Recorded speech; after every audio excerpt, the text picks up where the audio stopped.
Okay, so in this second YouTube video, what we're going to cover, this is a follow-up from the double face. So I've got the same warp, I've still got everything too dark, too white. We're now going to talk about brocading.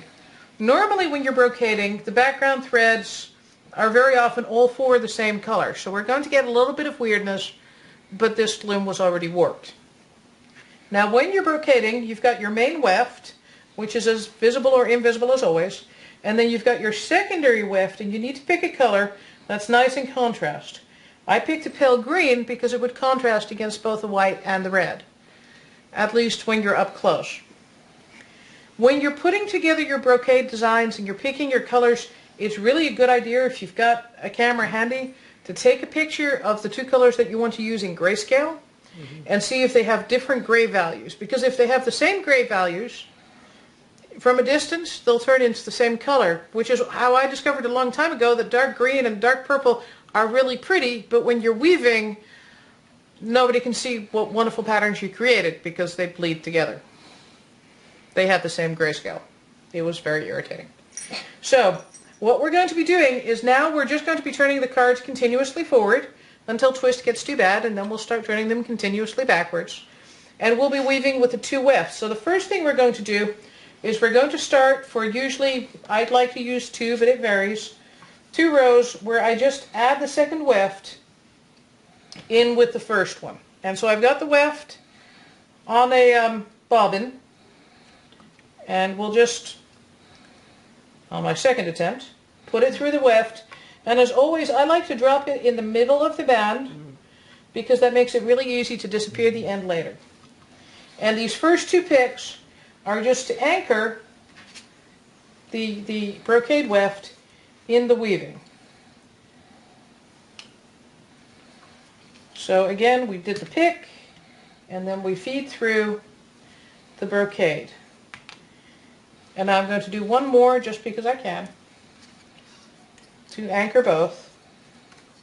And so now I've got to be careful to tug on both little loops on the edge separately. If you tug on them both at the same time, it's much harder to keep it consistent. And throw this through. Now we come to where we do the brocading. The first thing we do is the regular weft goes through and we tighten the loops one at a time. Now usually the brocade weft is much thicker than your regular weft because you want it to lie on top of the stitches and cover nicely from pick to pick. So now what we're going to be doing is we're going to start with this pattern here on the bottom. Now before, each rectangle was 1 card and 2 quarter turns, or 2 picks. So what I've done with rectangles is I've put a dotted line down the middle, so now each little square is 1 pick. And if it's dark, that means that the brocade is floating on the top. If it's light, that means that the brocade drops down to the bottom. And the selvage is still marked just like it was before. The brocade never travels on top of the selvage. So now to figure out what we're going to do with the selvage, I'm going to use a popsicle stick to separate. And in this case, the first row, I'm going to work from right to left because it's easier. So this pattern says skip the 2 selvage. So 3 cards. Up 3, down 1, up 3, down 1, up 3, down 1. How are you going?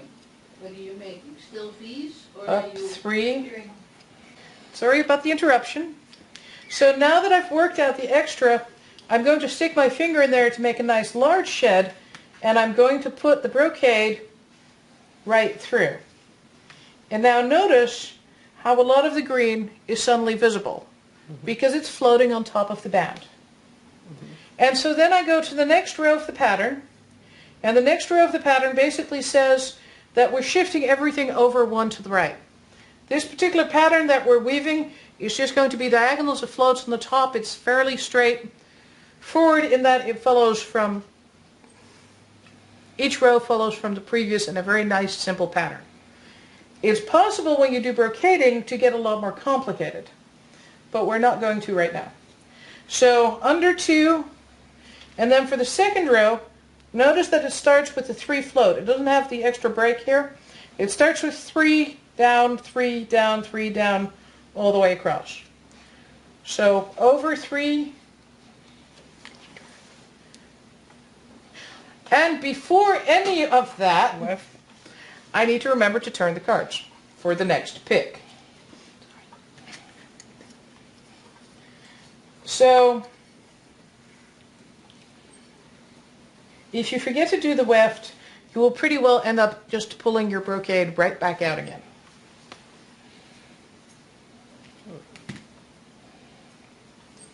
So now we can start counting.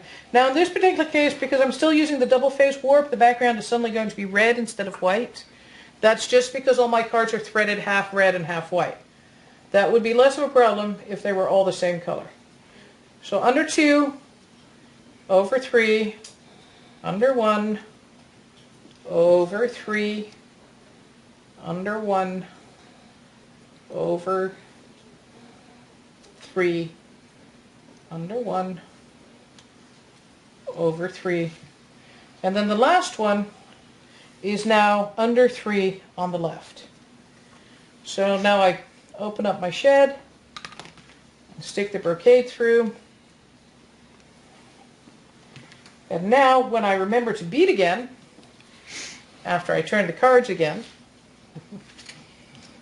turning the cards, very important. Notice how now I'm going to close the weft first, and then pull the brocade, and then bead it again. You spend a lot of time beading once you're brocading, because what you're trying to do is you're trying to get the brocade to lie right next to itself. And so for the third row, if we're still working from the left, it's the down 2 for the selvage, and then up 2, under, and then 3s all the way across. So under 2, up 2, down 1, up 3, down 1, up 3, down 1, up 3, down 1, and then up 1 and down for the selvage. That's that last one right here.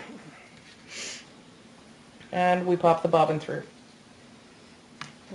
Once you get more comfortable, you can just use the whatever you're using as your pointer to open the shed. I like to use a popsicle stick because I had one handy. Other things I've seen people use are knitting needles, secondary shuttles. Some people have their brocading weft on a shuttle with a nice sharp point. That makes it really easy to do pickup, whatever you have handy. And again, turn the cards, beat,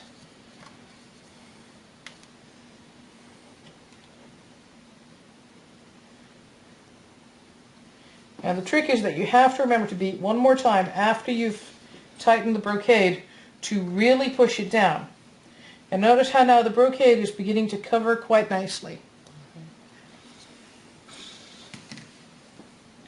And so now we're in the next row up here. And in this row, we're dropping the 2 for the selvage. Up 1, down 1, up 3, all the way across. Under 2, up 1, down 1, up 3, down 1, up 3, down 1, up 3, down 1, up 1, and down 2. And so in period, in the period that we use for SEA, the brocading very often spent most of its time on the surface, and they would often use silver or gold, so very expensive metals, which didn't turn very easily, so there were struggles there too, but most importantly, you didn't want any of the brocading hidden inside the band where you couldn't see it, because that defeated the point of spending all that money on the pretty metal. Can you use metallic thread? Some metallic threads work. In period, what they sometimes used was wire, often doubles. But with wire, you have to be very careful that you only get kinks where you're trying to turn the corner and no extra kinks.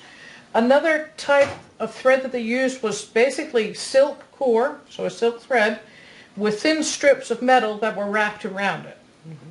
And you could use that, and then sometimes they just used flat strips of metal for it. But there have been finds where they used both silk and wool for brocading. So that's my suggestion when you first start, because it's a lot less expensive than gold. Yes. So let's keep going one more row, and at this point notice we're repeating from where we first started. So down 3, up 3, down 1, up 3, down 1, up 3, down 1, up 3, down 2.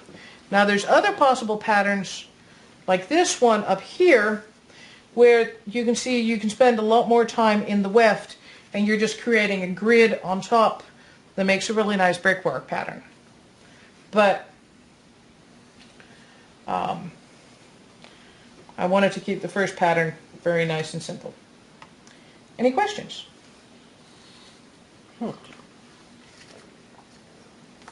I'm thinking this is pickup weaving sideways. In some ways, this is pickup weaving sideways.